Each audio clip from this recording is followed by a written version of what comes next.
ఇరాన్కు America అధ్యక్షుడు Donald Trump మరోసారి strong warning ఇచ్చారు. ఇరాన్తో కొత్త అణు ఒప్పందం కుదిరితేనే అమెరికా విధించిన ఆంక్షలను ఎత్తివేస్తామని స్పష్టం చేశారు. చర్చలు సానుకూలంగా ముగిసి ఒప్పందం కుదిరిన పక్షులనే సంబంధాల మెరుగుదలకు అవకాశం ఉంటుందని పేర్కొన్నారు.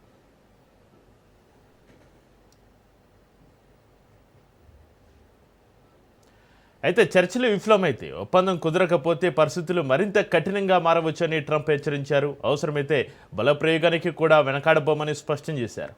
అంతేకాకుండా ప్రస్తుతం అమెరికా స్తంభింపజేసిన ఇరాన్ ఆస్తిని కూడా ఎలాంటి ఒప్పందం లేకుండా విడుదల చేసే ప్రశ్న లేదని తేల్చి చెప్పారు.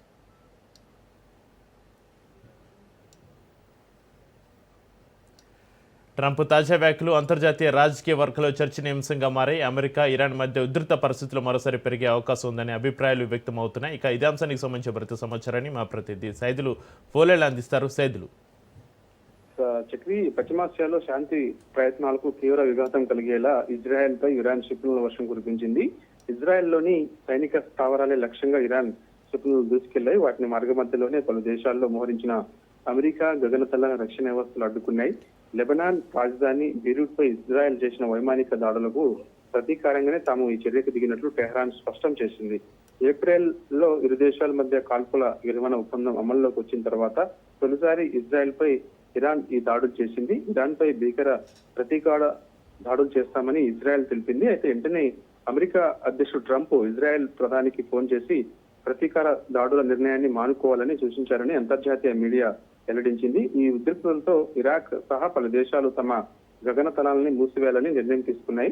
అంతకుముందు వాషింగ్టన్ లో కుదిరిన శాంతి ఒప్పందం అమల్లోకి వచ్చిన కొద్ది రోజులకే అమెరికా విజ్ఞప్తిని పక్కన పెట్టి మరి ఇజ్రాయెల్ లెబనాన్ పై దాడులు చేసింది. ఈ దాడిలో 2 మరణించగా మరో 11 మంది తీవ్రంగా గాయపడ్డారు. కాబట్టి ఇరాన్ కి మరోసారి అమెరికా గట్టి వార్నింగ్ ఇచ్చింది.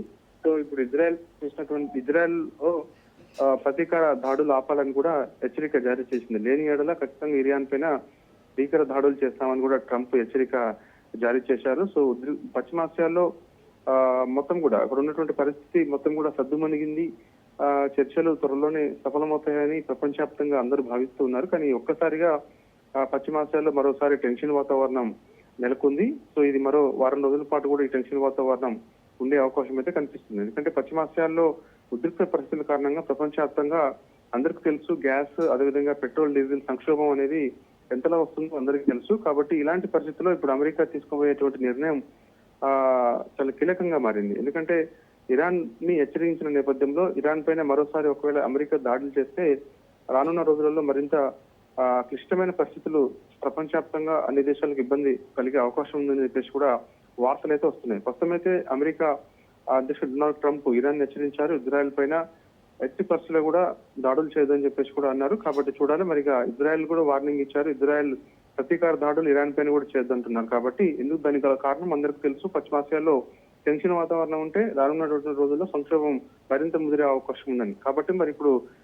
అమెరికానే జోక్యం చేసుకుని ఇరు దేశాలతో మాట్లాడిన తర్వాత ఒక నిర్ణయానికి అయితే వచ్చే అవకాశం అయితే కనిపిస్తుంది. ప్రస్తుతం అయితే అక్కడ కొంత టెన్షన్ వాతావరణం సద్దుమణిగినప్పటికీ కూడా ఎప్పుడు ఎలాంటి పరిస్థితి దాపురిస్తుందో తెలియనటువంటి పరిస్థితి పశ్చిమాసియాలో కనిపిస్తుంది. Chakri, right, thank you Saidulu.